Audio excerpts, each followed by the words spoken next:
Je vous remercie toutes et tous pour votre présence ce soir. Je suis particulièrement heureuse d'accueillir à Vénissieux ce meeting sur la paix. Quand chaque jour, les élites du libéralisme, la droite, la Macronie et leurs médias nous entraînent dans la guerre, nous résistons et portons une autre voix, celle de la paix et de la justice sociale. Vénissieux est une commune empreinte d'une longue histoire communiste depuis 1935, une terre de résistance et de solidarité. Une ville qui, grâce à un mouvement populaire, s'est libérée elle-même en 1944. Vénissieux a été décorée par la Croix de guerre, car après Lyon, ce fut la ville du Rhône ayant le plus souffert des bombardements anglo-américains. La stratégie consistait à couper les axes de communication du transport ferroviaire et d'affaiblir la production industrielle de la région lyonnaise, et notamment d'atteindre les usines Berlier, collaborationnistes et fournisseuses de camions aux troupes allemandes. 800 immeubles endommagés, 140 totalement détruits. Quasiment la moitié de Vénissieux est partiellement ou totalement rayée de la carte. Entre mars et mai 1944, les opérations militaires feront 29 morts, 62 blessés. Vénissieux est une ville connue pour la plus grande opération de sauvetage d'adultes et d'enfants juifs jamais entreprise dans un camp en France. Une ville viscéralement attachée aux valeurs du Conseil national de la résistance. Une ville profondément anticolonialiste, une ville d'asile et d'accueil des populations. Les communistes de Vénissieux ont toujours porté les combats pour sauvegarder notre patrimoine industriel, pour la justice sociale et la défense des services publics, pour une vie digne, un combat que je mène depuis 16 ans, avec mes arrêtés portant obligation de relogement et d'information préalable à toute expulsion sur le territoire de Vénissieux et portant interdiction des saisies mobilières, ainsi que des interruptions de fourniture d'électricité et de gaz des résidences principales. Vénissieux est une ville engagée pour la paix, une caractéristique fondée par l'histoire de notre commune. Nous avons toujours eu à cœur de promouvoir une culture de paix. Et c'est encore plus important aujourd'hui, alors qu'aux quatre coins du monde, des millions de personnes vivent, ou plutôt survivent, dans des régions ravagées par les guerres et les conflits armés. De l'Ukraine au Proche-Orient, passant par le Soudan et l'Éthiopie, des enfants, des femmes, des hommes sont les victimes de violences insoutenables. Le droit international humanitaire est bafoué au détriment des populations civiles. Le programme d'action pour une culture de paix, adopté il y a 25 ans par l'Assemblée générale des Nations unies, donnait la définition suivante. La paix n'est pas simplement l'absence de conflit, mais c'est un processus positif, dynamique, participatif, qui favorise le dialogue et le règlement des conflits dans un esprit de compréhension mutuelle et de coopération. Impulser une culture de la paix est un enjeu fondamental. C'est œuvrer au quotidien pour promouvoir les principes de justice, de démocratie, de dialogue et de compréhension à tous les niveaux de la société. C'est développer les valeurs de fraternité, de solidarité, de respect des droits de l'homme et des libertés fondamentales. Un travail que nous menons notamment auprès de notre jeunesse afin de transmettre aux plus jeunes un esprit citoyen, leur faire découvrir l'histoire vénitienne pour créer cette courroie de transmission indispensable entre générations.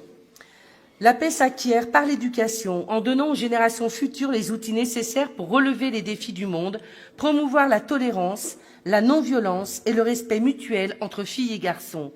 Et la paix commence dans notre capacité à comprendre, à accepter nos différences, à bâtir des ponts au lieu de murs.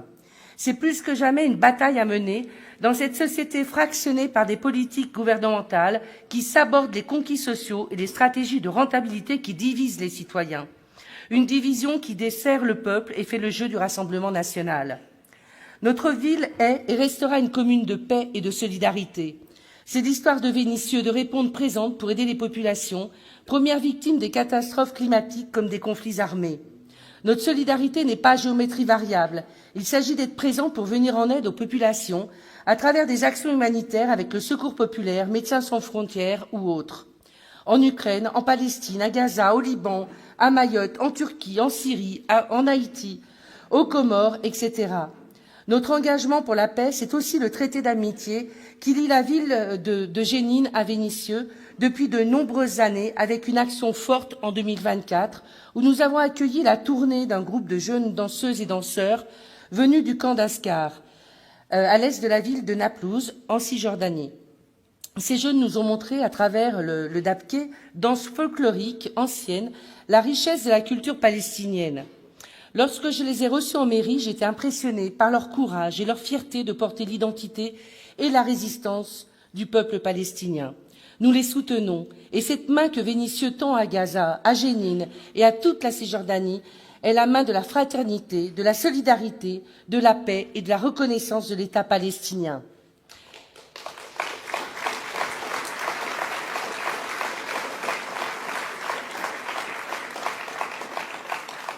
Nous sommes engagés pour la paix et contre l'ensemble des conflits armés partout dans le monde en lien avec le mouvement de la paix. J'en profite pour ouvrir une parenthèse sur le traitement absolument inégal que font les grands médias s'agissant des différents conflits dans le monde. Certains nous sont montrés tous les jours pendant que d'autres sont passés sous silence. Une influence significative dans la manipulation de l'opinion publique. Je referme la parenthèse. Notre mobilisation pour la paix, c'est encore l'engagement de la ville de Vénissieux pour l'interdiction des armes nucléaires avec la signature de l'appel des villes relayé par l'ICANN. Il y a un mois, jour pour jour, nous étions mobilisés autour de la date du 8 mars pour relayer la voix des femmes en lutte pour leurs droits. Parmi ces droits, celui de vivre en paix dans un monde débarrassé des guerres, des violences, des armes nucléaires. C'est le message de résistance de nombreux mouvements féministes à travers le monde.